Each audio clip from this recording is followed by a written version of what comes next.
TV Crazy Man here, ready with newly uncovered goofs that I found from the adventures of Superman TV series of the 1950s. This is a job for Superman. And I'll look at lots of cool behind-the-scenes facts about how they made those fun special effects that set the stage for sci-fi superhero shows and movies to come. Mr. Kent, are you still there? Did you hear all that? Sure he did, Jimmy. I've got some more info on Superman's flying effects, crashing through walls, and more. Plus stories about Reeves' mishaps with effects that even knocked him completely out one day. So hang on for a very fun ride and possibly some new discoveries that you may not have seen before. In Superman and the Mole Men, a feature turned into 2 episodes later, one of the mole men is shot on top of a dam. But before he falls, you can hear him screaming and his lips aren't even moving. Now take a listen. To me it sounds like he's falling way before he actually falls.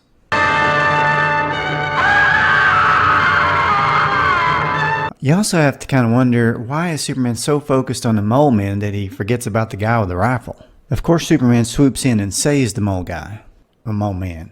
To make this shot work, they went back to using an animated Superman flying of the kind that was used in Kirk Allen's Superman serials. Then they cut back to who I think was likely a stuntman on wires, catching a dummy of the mole man. According to the book Superman Serial to Serial, during the production of Superman and the Mole Man, one wire broke in a flight scene and sent Reeves crashing to the ground. And that would not be the last time it happened. Have you ever looked at the Mole Man's laser weapon and thought to yourself that there was something familiar about it? Well, that's because it was made out of an Electrolux vacuum cleaner. Yes, they tried to threaten Superman with a vacuum cleaner. Go now. No one will harm you. In this first season episode, Ghost Wolf, as a kid you probably would never guess that Superman wasn't even outside in this scene. But with our clear shots of the action, we can see that George Reeves was actually in the studio here. The clue that gives it away is the folded lines on the background painting. Jack Larson once told a story about George Reeves' final time on wires during the fire scene of Ghost Wolf on a Superman interview special in 1979 with Tom Bosley. An early episode of the TV series, we were shooting one called The Ghost Wolf. Jimmy was trapped somewhere in the forest. It was on fire. They were at that time attempting to fly him on wires. This was the end of that, because they strung up this wire from the top of the soundstage. George came down, there were flames, I was trapped, and the wire broke. George fell on his super behind, and George was wiping himself off and saying, "That's enough of that." Reeves had fallen 10 feet to the ground that day. He was not happy with the producer Bob Maxwell's reaction, who seemed to him more concerned about the possibility of slowing the production than whether or not Reeves himself was okay. You can see times where it appears that Reeves was replaced with a stuntman for flying scenes, and of course Reeves hated having stuntmen replace him. George Reeves would often get into arguments over the right to do his own stunts. He hated the idea of another man doubling for him in a scene. You're not being very cooperative. After the last wire incident, it was up to special effects master Thol Simonson, known to most as Si, to create a system that Reeves could fly without concern for his safety. Si came up with the idea of a pan that would hold Reeves up and could be manipulated by a pole to make Reeves move around, and then they would just simply superimpose the background later. You have to point the toes and cover the bar, and I think this will do it. There were at least 2 times where I saw the bar or the pan, once in Season 2 and in Season 6 when Superman takes on a nuclear bomb. There may be more, but that's the ones that I saw. One of the other problems with wires, of course, is that sometimes they were visible. Despite that, though, I have to say they really got some very dynamic shots when they were still using wires, from various different angles. The show would rely heavily on Reeves' athletic ability to sell Superman's takeoffs and landings. Some shots they used a diving board for takeoffs that can occasionally be seen popping up at the very bottom. Most of the time Reeves just ran out of the frame or jumped through a window to sell the takeoff effect. Landings depend on jumping off of a ladder into a scene, or using a hidden bar he would swing in through a window.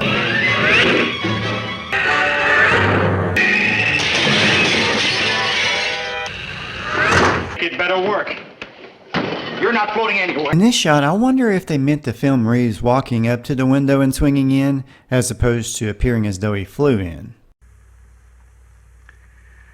Great Scott! You ever wonder who Scott was and what was so great about him? Reeves loved to bust through walls, but of course they had to be prepared by Si Simonson so Reeves could safely go through. But according to the book Superman Serial to Serial, one day they weren't able to shoot the wall scene that evening, and the next day the newly created wall entrance had hardened overnight, and Reeves' arm and leg were the only things that went through. Probably didn't feel very good, I'd say. A few seconds went by, and then Reeves simply said, "Good day. See you all tomorrow." But that wasn't the worst time. The worst time involved a door. That time Reeves actually got knocked out. On the first season episode, The Stolen Costume, Clark busts in through a door without his Superman costume on. The door was made out of balsa wood that was supposed to give way, but the prop man forgot to remove the heavier lumber supports on the door. This caused Reeves to bounce off the door unconscious. After this, Reeves was a little more careful, asking that all new effects be tested before he tried it. You know, it's enough to make a Superman use the door just like everybody else. They used the same shots a lot on the Adventures of Superman. On the episode The Human Bomb, when Superman is saving Jimmy Olsen from a fall, it's the exact same scene where Superman saves Dabbs Greer from falling on episode 1, only matted with a different background. Which, now that I think of it, the first episode wasn't filmed first, so that explains why Greer's dummy was dressed more like Jimmy Olsen. Jim, why did you go out there? You know, the fact that they reused footage so often explains why Clark's hat was always appearing and disappearing at will. Great Caesar's ghost! Is everybody around here gone crazy? Sometimes Superman's S would appear backwards because they would flip the shots in order to save money shooting Reeves flying the other direction. In the episode Drums of Death, Clark Kent is in Haiti, but when he changes to Superman, he jumps out of the Daily Planet's window, just as usual. This is a neat effect from the episode The Dog Who Knew Superman. It happens so fast and Superman is so blurry, even when you slow it down, you think this could be a man flying into the ground. But I'm really guessing that they used a dummy sliding down a line here, because you can see the line if nothing else.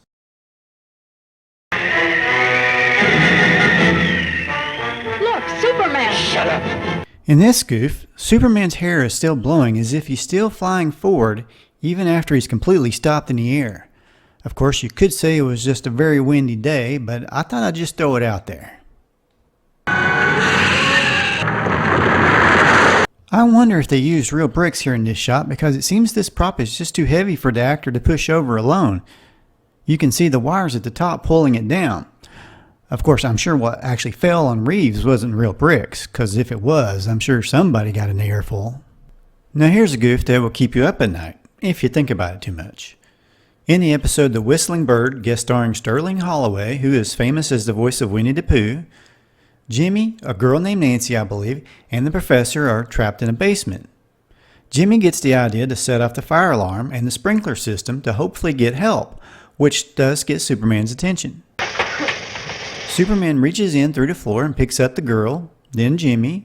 But how in the world is the professor able to reach up and grab Superman's arm without a boost like Jimmy had to have to even reach the sprinklers? Was there someone else in that basement that was giving the professor a boost that we just didn't see? Well, did those other two Americans take them away? On the episode The Brainy Burrow, they try to convince us a burrow can read minds and answer Superman's questions. But I think Superman was playing a joke on us, as you can see Reeves' arms move along with the burrow as he supposedly nods. Getting back to special effects, this one from the episode Divide and Conquer, I remember this one getting my attention as a kid. I bet they used a method similar to our modern green screen effect, possibly having Reeves stand in front of a blank wall like he did for the flying scenes, just to get one image and then superimpose that image onto Reeves standing in the cell. Today, of course, you use a green screen. Once there's two solid Supermen in the picture, they probably just use the good old split screen, which is just where you cut one layer in half and lay it on top of another one. This can cause issues if the actor moves across the line, though, as in this clip from I Dream of Jeannie and this one from The Twilight Zone. Here's a fun fact for you. The Adventures of Superman TV series made Jimmy Olsen's character popular enough to get his own comic book.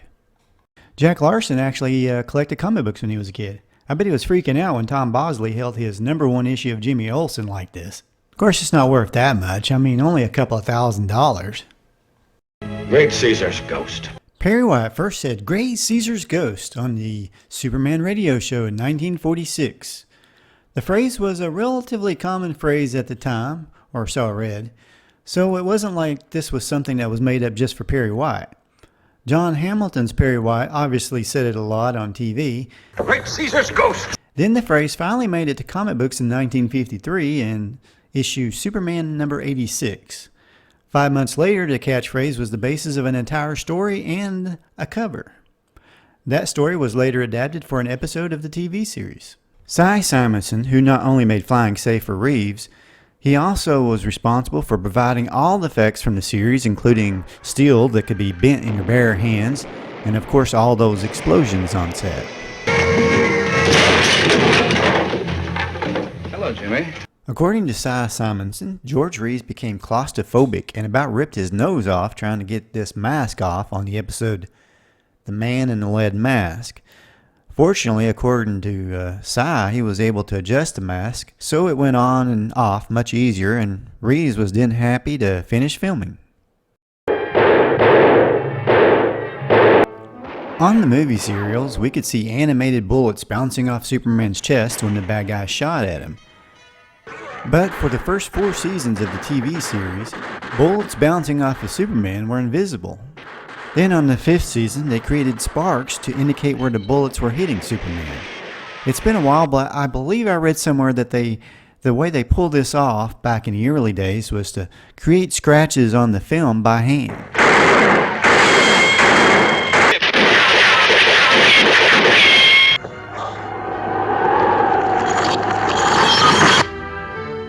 Examples of Superman's super breath were created by simply reversing the film at times.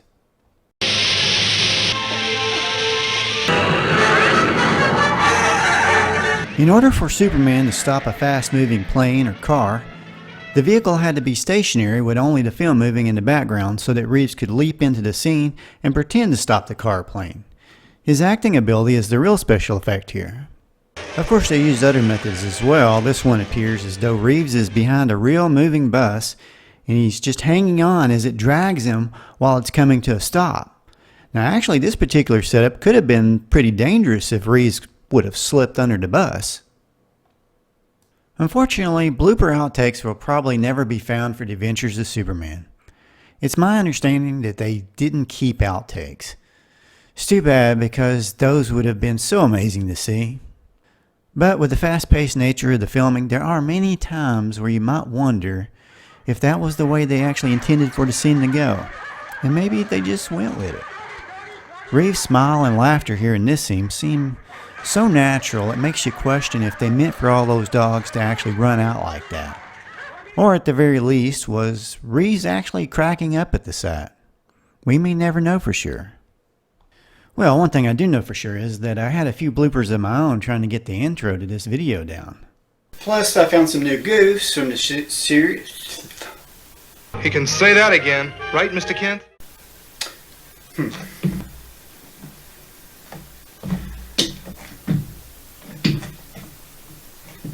What's wrong with him? I don't know. Whatever it is, it seems pretty serious. Special effects that were created in the creative process. And TV Crazy Man, possibly new things that you may not have seen before from the Adventures of Superman. How many times should I say Adventures of Superman? What have I done to deserve you? Plus, along the way, I found some more fun goofs from the show that I think you'll find interesting. So hang on, Superman fans, for a fun ride and possibly some new discoveries that you may not have seen before. TV Crazy Man here. In this video, we explored a very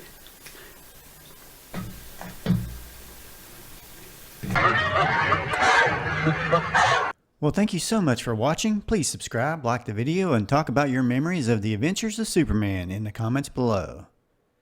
If you have any ideas for future videos, let me know as well. Parts of this video were inspired by comments I've read from my past videos. Don't go away yet though. Check out all the other Superman and classic TV related content on the TV Crazy Man channel.